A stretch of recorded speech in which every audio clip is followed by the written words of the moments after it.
Welcome back, everybody, to the Westlake Hornets Teambuilder Dynasty here on NCAA Football 14.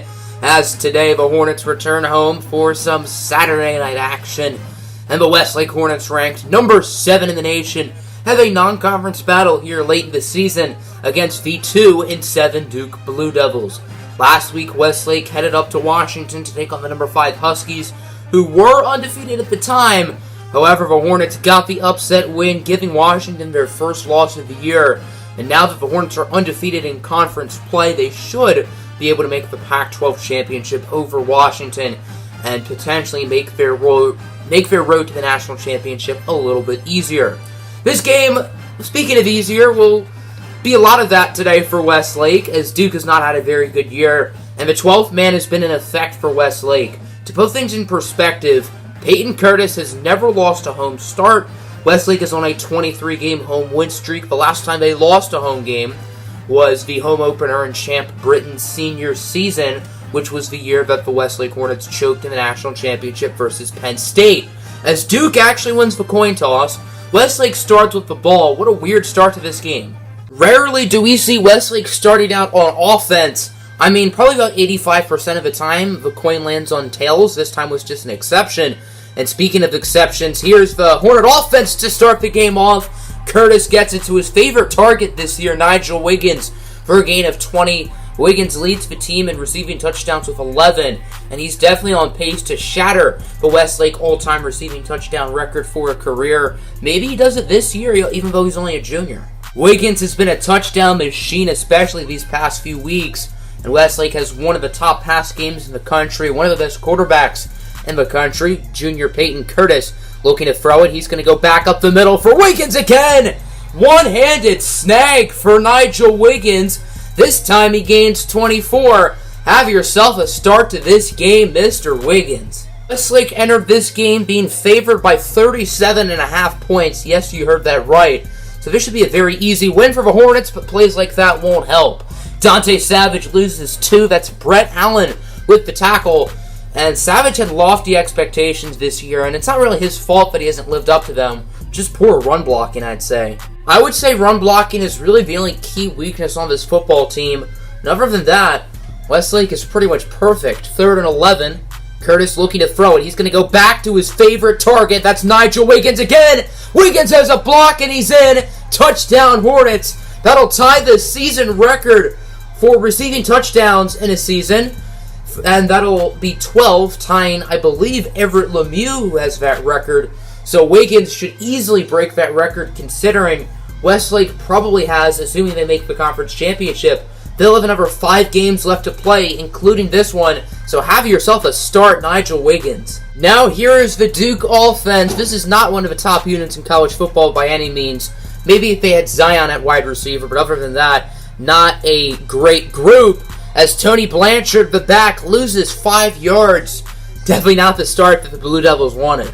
Just like Westlake, Duke's quarterback is a redshirt junior, the Tucker, Georgia native Michael Adams. It is 3rd and 15. Adams will unsurprisingly look to throw it under pressure. Takes the sack from Harvey, but instead it's Ray Johnson, the defensive end, getting to the quarterback. Very quick start here for this Westlake team, and they want to start off quick. Obviously, they'd love to win this game, but it's also a big week in recruiting. Many top prospects are here in attendance today, and the Hornets would love to impress them early. Curtis went 3 for 3 for 80 yards on the last drive. All 3 passes were caught by Nigel Wiggins. He's gotten off to a very hot start in this game as Dante Savage gets the rock. Savage has a first down. Nice run of 14, and the Hornets, 1 play into this possession, are already in the red zone. 1st and goal at the 1 for Westlake. Can they punch it in, or will Duke get the stop as Curtis will toss it to his running back, Dante Savage, untouched like weekend homework, and that'll be a Westlake touchdown. And just like that, the Hornets are now up 14-0. Duke's offense has had 4 plays for negative 13 yards so far in this game.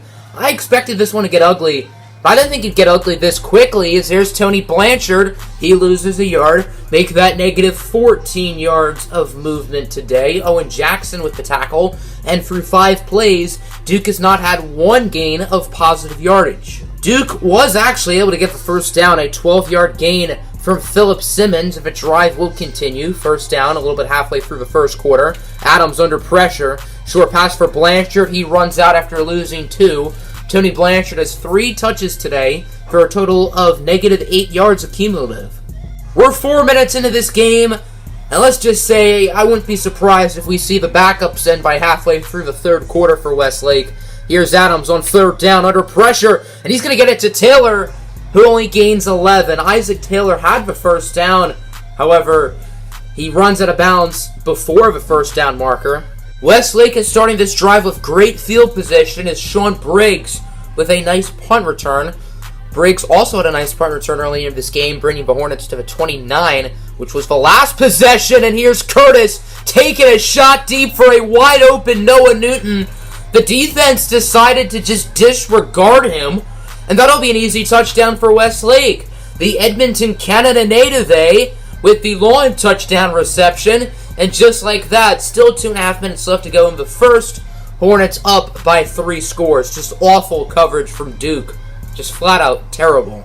Here returns the Duke offense. They did get a first down on the last drive, but it's been a pretty shaky start for this unit.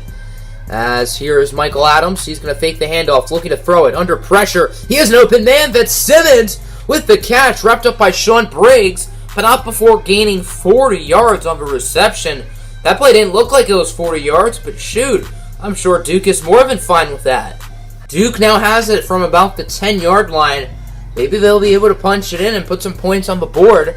As it is now 2nd and 4, Adams will give the handoff over to Blanchard. Tony Blanchard will find the end zone, and Duke is on the board, 10-yard score. Just like that, this game looks a little bit more respectable, even though it's still probably going to be a blowout. Westlake's offense has been basically perfect in this game. I don't really think you could ask for much more. Curtis and Daly in the backfield. Patrick Daly hasn't seen too many reps so far today, as it'll be an option. Toss over to Malik Brown, who loses 3. Just not a great offensive play at all from Westlake, and the Duke defense read the play like a book. That's Cody Bullock with the tackle for loss. Now that'll bring us to a 3rd and 6 for Westlake. They're 1 for 1 on third down. They have not had to go for a third down conversion too many times today, and this one's picked off by Harvey, and he'll be brought down at the 5 by Savage. So just like that, Duke gets the ball back. Tyson Harvey picks it off. Wiggins was the intended target, and Duke has a chance to make this a 1-score game headed into the second quarter. We might have gotten a little bit too far ahead of ourselves by basically ending this game once it was 21-0. Duke still has a shot as Tony Blanchard will run for his 2nd touchdown of the day. And just like that, Duke is only down by a touchdown. Quarter number 1 in the books, and through the first 5 minutes, Westlake looked virtually unstoppable. But now, Duke has made it into just a 1-possession game again. 3rd and 8. That pass is almost picked off by Stewart. Bad pass from Curtis. Ayuluku, the intended target. So now that'll force a 3 and out. Just a few minutes ago, Westlake was up 21-0, and now, if Duke gets a touchdown on this drive, that'll mean that they tie the game up, but they have to get this third down conversion first. Blanchard only gains 2, and that's going to be Octavius October there with the tackle. After the third down stop by Octavius October in the Westlake defense, Duke decided to punt it, which I don't really get. If I was them, I would have gone for it. I mean, they were in 4-down territory. So here's Savage to start the drive. He gets pounded for a loss of 2 by Brett Allen, his 2nd tackle for loss today. Now that'll lead to a 2nd and 12. Duke's defense starting to play a lot better now. Patrick Daly, the running back in the backfield. Curtis looking to throw it. Curtis is going to scramble with it. Curtis hoping he gets lucky, and he sure does. He gets it to the freshman, Henri Ayuluko. Gets to the 20, 15, tackled at the 11, but not before gaining 71. As you can see, Curtis is 6 for 9, nice. But in 6 completions, he's already thrown for 227 yards. That's this Westlake offense in a nutshell. They love to go deep, and Ayuluko using his speed to bring it into the red zone. It is 3rd down and 6 at the 7, almost a 3rd and goal, if you will. Patrick Daly, the running back in the backfield. Peyton Curtis will look to throw it. Curtis scrambling with it. Curtis looking for the end zone. He's going to try to get it to Newton, who drops the open pass. And that'll lead us to a 4th and 6. I would likely expect the field goal unit out. So here's Westlake's field goal team, led by the true freshman kicker Volker Gans from 24 yards out. Gans has shown plenty of improvement these past few weeks. Now 8 for 12 on field goals, make that 9 for 13 as the German native will give Westlake a 10-point lead with about 4 minutes to go in the half. 4 minutes left to go here in the first half. Westlake up by 10. Remember, Duke does start the second half off on offense as Adams looking to throw it on second down. He's going to get it to an open man. That's Rhodes, pushed out by Steve Harvey, but not before gaining 21. Nice play from Michael Adams over to the receiver Jameel Rhodes. Blue Devils have it at about midfield now. Adams looking to throw it. Adams up the middle. He gets that one, and Mike Jean laying out and making the grab for a gain of 19. After an absolutely abysmal start, Duke's offense has been playing a lot better these past few drives. Now it's a third down and a long 5. A little bit under 3 minutes to go in the half. They're just going to run it with Blanchard, who runs over Brenton Scott. Oh my goodness. 26-yard score from Blanchard. An incredible run. And just like that, Duke is now back in the game. Blanchard with a hat trick. His third touchdown here in the first half alone. We have our first EA Sports Studio update of the evening. Number 25 Stanford currently beating number 14 USC 21-14. Both teams with only 2 losses on the season. And the winner of this game will likely face Westlake in the Pac-12 championship, barring something crazy. Surprisingly, Westlake is only up by 3, but you cannot really blame the offense. This unit has been great for Westlake today. First down, toss for Daly. He loses 5. Just not a great play for the Hornets. They poorly executed that option. Daly had nowhere to go, so you can't really blame him for that one. Third down and 9, a little bit under a minute to go here in the half. Westlake is taking this drive nonchalantly. They have not used a timeout yet. They're just taking their sweet old time as Curtis is an open man deep. That's his tight end, Ronald Young, for a gain of 19. Goes out of bounds, stopping the clock, and that'll bring Westlake into the red zone. This is the 8th play of the drive, 2nd and 10. 39 seconds to go in the half. Westlake has still not used a timeout yet, as it's a handoff for Savage. He loses 4. Once again, awful run blocking from Westlake. Clint Roberts with the tackle. It looks like the field goal unit will be back. Volker Gans is 1 for 1 with a 24-yard make. This one is from 38 yards away. It is up, and it will curve in right down Main Street. Hornets extend their lead to 6. As we have an EA Sports Studio update, USC has tied this game at 21 apiece. It looks like we got a very interesting one out in Southern California. We'll keep you posted on this score, as once I said earlier, lots of Pac-12 implications. Winner will likely play Westlake in the conference championship. Remember, Duke starts the second half on offense. They're only down by 6, so imagine if they somehow take the lead at some point in this game, as Blanchard will line out as a wide out. Adams under pressure, and he is sacked by Owen Jackson. Westlake decides to call a timeout. Westlake has pretty good field position, so maybe they try to get a nice gain and then kick a field goal or take a shot for the end zone. Only 8 seconds left, so I doubt they'll be able to do much, as Curtis sailing one deep for Ialuko. He gets it and runs out of bounds with 2 seconds left. Maybe he could have taken that one for a touchdown, but I don't blame him for not risking it. Looking at it now, that actually is a pretty smart play from Ori Ialuko, as the Hornets turn the red zone for a 4th time today. They're 3 for 3 with 2 touchdowns and a field goal. Well, why not add another field goal? But it's no good. Volker Gans misses the kick. It is just wide right, and that is how the first half will end. This game is a lot closer than Westlake wanted it to be. 27-21 is your score. Westlake is only up by 6 points right now. This game is a lot closer than I'm sure they wanted it to be, and a lot closer than it should be. Westlake's just been unlucky with the missed kick and the interception being so close to their own end zone, and then they're also unlucky because of a stiff arm from Philip, whatever his last name is, Philip Simmons. And now Duke has it past the 50, probably towards the 30, and they really do have a shot of taking the lead here in this game, as Andy Pino just got murdered. Then he gets a few blocks, and Wilson pushes him. Then Briggs gets him at the 30. Second down and 9 from the 29 here for Duke. 6:16 to go in the third. 27-21 your score. As here's Adams under pressure from Sean Briggs. And Briggs will get the sack, the senior safety, forcing a big loss of 7. That'll bring us to a 3rd and 16. This might be the biggest play of the game up to this point. 3rd and 16. Duke could really use a conversion. Westlake would absolutely love to get a stop. As Adams looking to throw it. Adams taking his time, and he's going to be sacked by Cole Spencer. They're actually going to count that as a run. No, they will count it as a sack. So Spencer gets the sack, forcing the ball out. However, a Duke offensive lineman will pick it up, but he doesn't gain anything, and that'll bring us to a 4th and 16. Here returns Westlake's offense, and this unit, as I've said time and time again, has been great today. Let's see if they can keep it going here. Not really. Savage loses 2 again, and once again, it's not really his fault. Clint Roberts with the tackle for loss. Slow and steady wins the race. That's what the Hornets have been doing on this drive, and it's been working.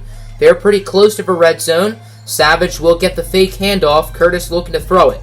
Curtis is scrambling to his left, hoping for something crazy. He's going to run with it. Curtis slides right in front of Rasheem Brooks, the younger brother of Illinois legendary cornerback Darsheen Brooks, and he gets the first. Not every day do we get to see Peyton Curtis running the football. He's not the most mobile quarterback. He's not immobile, but he doesn't like to run too much, as it's going to be a handoff for Savage, and he loses another 2 yards. That's been the story of this game for Westlake's run blocking. Savage is a carry in this game for 23 yards. His other 12 attempts have only gone for 25. Now it's a 2nd and 12 from about the 15. Peyton Curtis will fake the handoff. He's going to look to throw it. Curtis scrambling. He's going to try to run with it again. Now he's going to get it to Noah Newton, who will find the end zone for his 2nd touchdown reception of the game. And the Hornets will make it a 2-score lead. I expect them to go for 2 here and try to make it a 14-point game. Unsurprisingly, the Hornets are going to go for 2. They're going to try to cap off their 11-play drive with an 8-point total. As Curtis scrambling, and it'll be incomplete. He throws as he runs, trying to get it to his tight end, Ronald Young.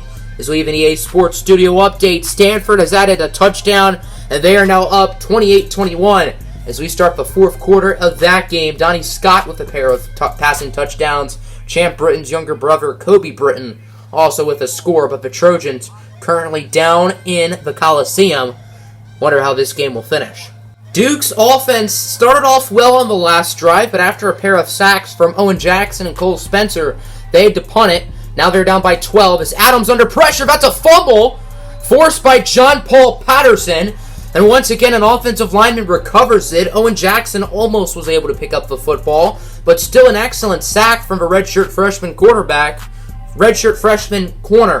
not QB. That'll bring us to a 3rd and 18. Now it's a 3rd down and 18 here for Duke. Let's see if they can convert. As Adams looking to throw it. Adams under pressure, and he's sacked again by Cole Spencer, his 2nd of the day. That'll put him at 15 sacks on the season, which leads the NCAA as he tries to lead the sack department in all of college football for the 2nd straight campaign. Well, Hornet fans, I have some pretty bad news for you. You may notice that Peyton Curtis is not on the field. That's Mike Hadley at quarterback. On the 2-point conversion attempt, Curtis was shaken up afterwards, and he bruised his knee, which you may think, oh, that might need a lollipop, maybe a hug and kiss from Mama Bear. Well, he's actually going to miss a couple weeks, so that's really bad news for the Hornets. Now it's Mike Hadley's season at quarterback, and it might not be Mike Hadley's season for long if he's making throws like that, picked off by Duke. And if Mike Hadley does not work out, the Hornets could turn to redshirt freshman Rodney Allen, who played really well in his limited snaps against Utah State to start the season. Peyton Curtis missed a couple starts last year, and now it looks like he's going to miss some time this year, and I assume the earliest he'll return for Westlake is the Pac-12 championship, as Adams sacked for a loss of 8. Owen Jackson gets his 2nd of the day, and that'll bring us to a 3rd and long. After one bad drive of Mike Hadley, the Hornets have now put in redshirt freshman Rodney Allen into the game. Allen played in the 2nd half against Utah State back in Week 1, and Allen ended up winning Pac-12 Offensive Player of the Week. So, in his limited time, he's played quite well. Now he's going to take a shot deep for Aurier Aluko, who makes the catch, bringing it to the 1. What a throw from Allen, And Ulrich Ayaluko, have yourself a day. He has to be nearing 200 receiving yards. He has been phenomenal today for the Hornets. I'm surprised he doesn't have any touchdowns yet. 6 catches, 182 yards, and 0 drops for Ulrich Ayaluko. Have yourself a game, kiddo. Hornets on first down looking for the end zone as Allen will throw it to Malik Brown, who gets the score. So it definitely looks like Rodney Allen has played better tonight than Mike Hadley. And to be honest, I wouldn't be surprised if the Hornets start Rodney Allen until Curtis comes back. What a game this has turned into. USC and Stanford knotted up at 35 apiece with a little bit under 2.5 minutes left to go here in the fourth quarter. So it looks like this one will be a nail-biter down to the wire. It is 2nd and 4 for Duke. A little bit under 5 minutes left to go here in this game. Michael Adams looking to throw it. He's under pressure from Kahn. Gets on to Jamil Rhodes for a gain of 20 as Duke's offense is continuing to play pretty well for the most part. Westlake's defense absolutely shut down Washington's superstar quarterback Michael Singleton. But Adams today hasn't been bad at all. No interceptions, not really sloppy. Michael Adams has also been sacked 7 times today, so credit to him for having a great game, even though the stat sheet doesn't really show it. 4th and 2, Duke has to go forward, and Daniel McCray gains 4, so the drive, and I guess the game, stays alive for Duke. Blue Devils now have it in the red zone. They're 2 for 2 today with a pair of touchdowns. Let's see if they can get a third and make this one a 2-score game. Adams, short pass to Blanchard, wrapped up quickly by Jackson. The ball comes out, just his 2nd career forced fumble. His first one came 2 weeks ago against Oregon, which Westlake, of course, won. And it's kind of hard to tell if he actually did force the ball out. Looking at it from that angle, I think he did, but it doesn't matter because it went out of bounds anyway. So the booth will not review the fumble call. No reason to, since it doesn't really have an effect on the play. 2nd and 12. Here's Adams under pressure from Kahn. Looking deep, and it's intercepted by Josh Wilson. He leads the NCAA in picks with 5, and now he's going to add a 6th. As Wilson has been locked down this year, I think the best defensive back in college football, and I think he should be on the radar of NFL teams as a potential first-round draft pick. 4th down and 7.